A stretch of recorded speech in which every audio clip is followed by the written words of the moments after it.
Ассалаумағалейкум достар, сіздермен бірге Асқар. Мен бүгін сіздерге 0 подписчигі бар адамдар, мысалы жаңадан бастаған адамдар не істеу керек, чтобы успешный болу үшін, басқа салада, неше түрлі салада, ютубта ақша табу үшін, табысты болу үшін және атақты болу үшін не істеу керек, соны пошаговый айтатын боламын. Міне ең бірінші сіздер, мен айтып отырмаймын, тіркелу керексіздер, анау болу керексіздер, ол туралы сан мыңдаған видеолар бар, интернетте бар, ютубта бар, менің де видеоларым бар. Жалпы айтқанда сіздер ең бірінші жақсылап тыңдаңыздар. Осы видеоның соңына дейін түсінетін болсаңыздар, қарайтын болсаңыздар және істейтін болсаңыздар, соны есте сақтап алыңыздар. Істейтін болсаңыздар, сіздер алдағы уақытта табысты, мықты ютубер боласыздар және де ақша табасыздар. Әрине, табысты деген сөзім ол ақша табасыңдар деген сөз. Табыс ол деньги, білесіздер ғой. Ақша, money. Енді менің айтқым келіп тұрған қарапайым адам не істейді? Мен қарапайым адам ішіне бәрін кіргіземін. Ол қандай адам болсын. Просто ол ютубқа жаңадан келген кезде сіздер қарапайым адамсыздар. Кім болсаң да о болыңыздар. Бастапқыдан 0 подписчик, сені ешкім танымайды бұл жерде. Сен ешкімді аузына қарата алмайсың. Енді бастағалы жатырсың, қарапайым адам. Ол адам не істейді? Ең бірінші өзінің қолынан келетін нәрселерге сәйкес өзінің мүмкіндіктері болуы мүмкін. Мысалы сен бір жерге таксовать етесің. Мысалы сен бір жерде мектеп оқушысың, бір жерде мектеп мұғалімсің. Өзімнің, яғни әркімнің өзінің. Мен мысалы өзімнің преимуществомды айтып видеоға айтамын. Мен YouTube жайлы білем, TikTok жайлы білем, сол туралы видеоға айтамын, эфирге шығамын. Жалпы айтқан кезде сондай нәрсе. Сіздердің де ондай преимущество жақтарыңыз болады бір нәрседен. Соны табасыздар да, соны YouTubeқа гуглить етіп, яғни поисковикке жазып тексересіздер. Кәдімгідей просто қарап отырмай, дәптер мен ручка қағазға алып жазып отырыңыздар. Так, мен не істесем болады? Сол кезде картина пайда болады алдыларыңызда. Мынаны істеу керек, мынаны істемеу керек. Сіз тұсайсыз. Так, менде мынау жоқ, мынау бар. Бірінші видеода шетелдіктердің болсын, американецтердің болсын, орыс тіліндегі видеоларды болсын, сіздерге ұқсас жағын қараңыздар. Көп просмотр жинаса, неге көп просмотр, аз просмотр жинаса, неге аз просмотр жайлы оны зерттеуіп қарайсыздар. Зерттеу деген салыстырасыздар. Неге мынада көп просмотр? Потому что ол жерде внимание қатты аударған, ол жерде қызық әңгімелерді айтқан, неше түрлі картиналарды айтқан, неше түрлі видеоларды әдемілеп түсіндірген, бастан аяқ көп адамдарды тастаған жайында бір өздеріңіз білетіндей, көрермен ретінде. Мен сіздерге айтпаймын ғой, кеше ғана туылған жоқсыздар. Көрермен ретінде білесіздер, қандай кино қызық, қандай видео қызық емес. Солардың барлығын зерттеп шығасыздар өз нишаңыз бойынша. Соған сәйкес, соған ұқсатып, соған қарап сіздер видео жасап көресіздер.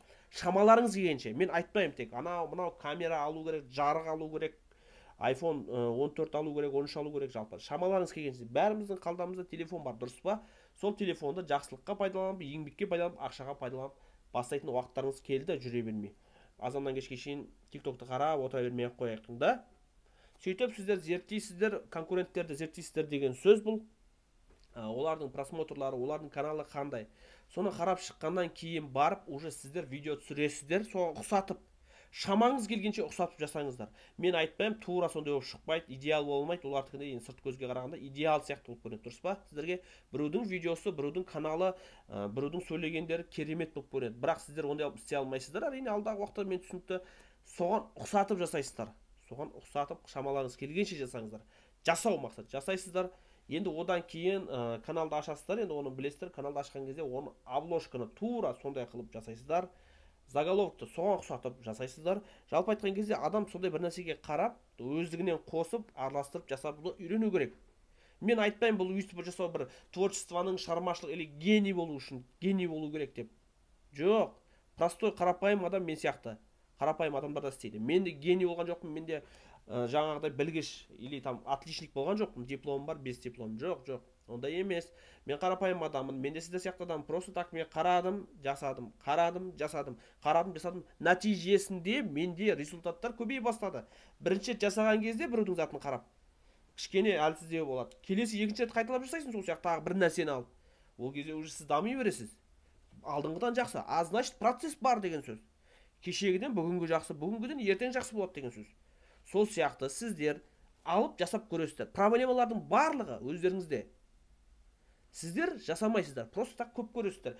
Видеоны қарайсыңдар, видео неше түрлі мүмкіндіктер бар. Бір күнде мынандай ақша табуға болады, YouTube'дан былай ақша табуға болады, нейросетте былай табуға болады, искусственный интеллект дайын тұр.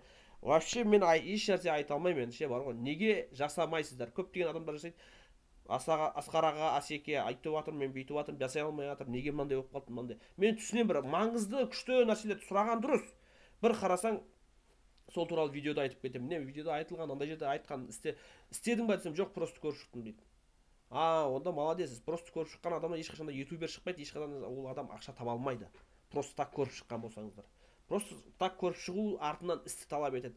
Істеген кезде результат береді. Ол бір рет істеп қойдым, екі рет емес. Сіздер қайталап істейсіздер. 3, 4, 5. Ары қарай уже сіздер видео түсіргеннен кейін, контент түсіргеннен кейін, контент үйрендің, видео түсірдің, уже ары қарай видеоны жүктеп бастайсың. Обложканы әдемілеп соларға қарап жасайсың. Менің айтқым келіп тұрған нәрсе, біреуге қарап өз преимуществоңды көре білу, біреуге қарау, сол сияқты видео түсіру және қайталап жасау. Осы нәрсе мен айтып келіп тұрғаны. Преимуществоны тану, өзіңнің кім екеніңді қалай жасайсың, сенің артықшылығың. Және біреуді анализ жасау, қарау. Екінші нәрсе. Бір, өзіңді кім екенін білесің. Екінші, біреуге қарайсың. Үшінші, соған сияқты видео түсіресің.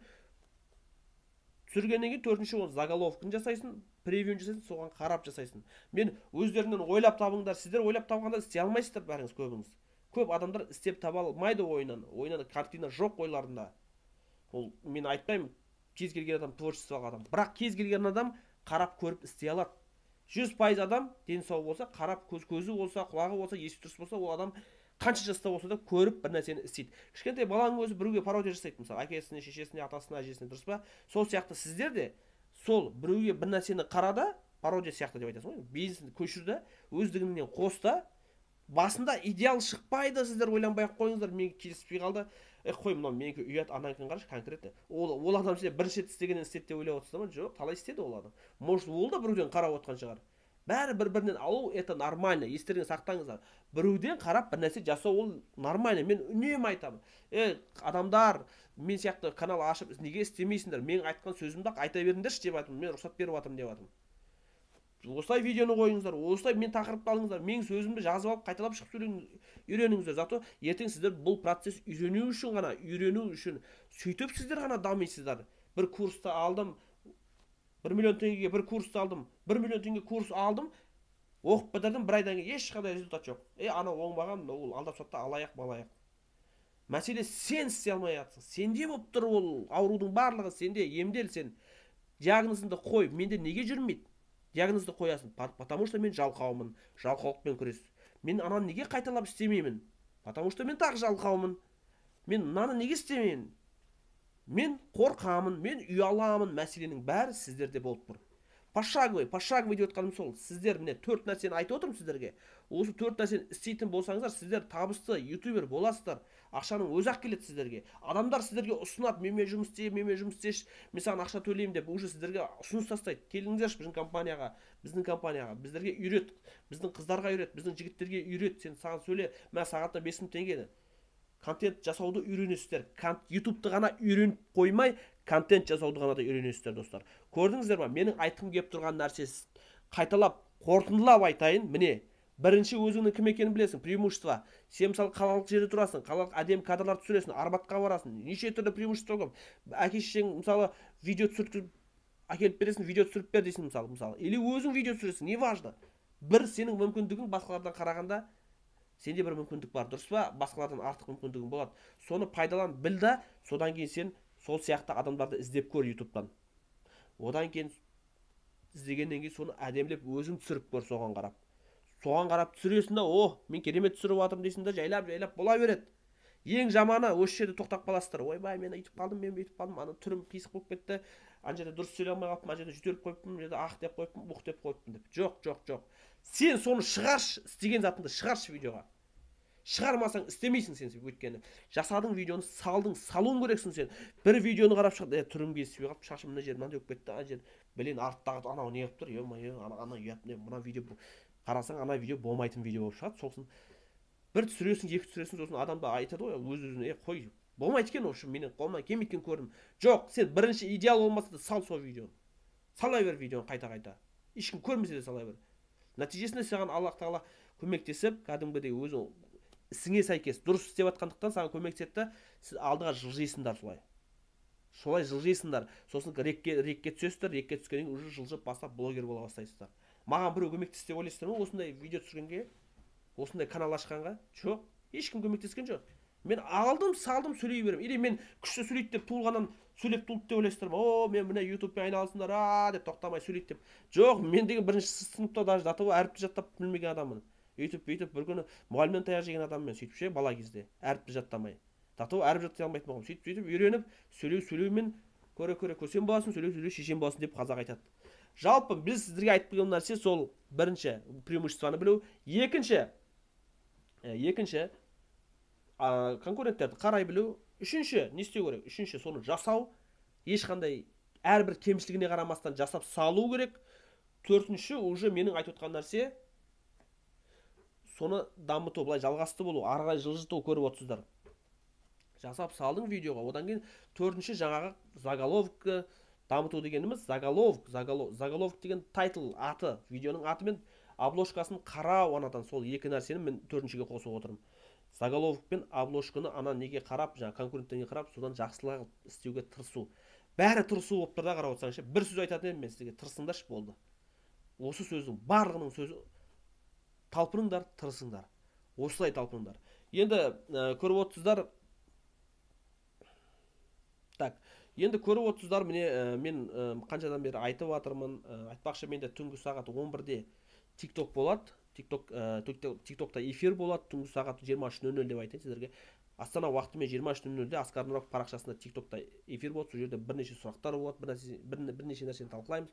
Сол жаққа кіріп эфирге қатысып тіркеліп қойсаңыздар болады. Каналға жазылыңыздар. Айтпақшы, мына видеоға кіріп кетіңіздер.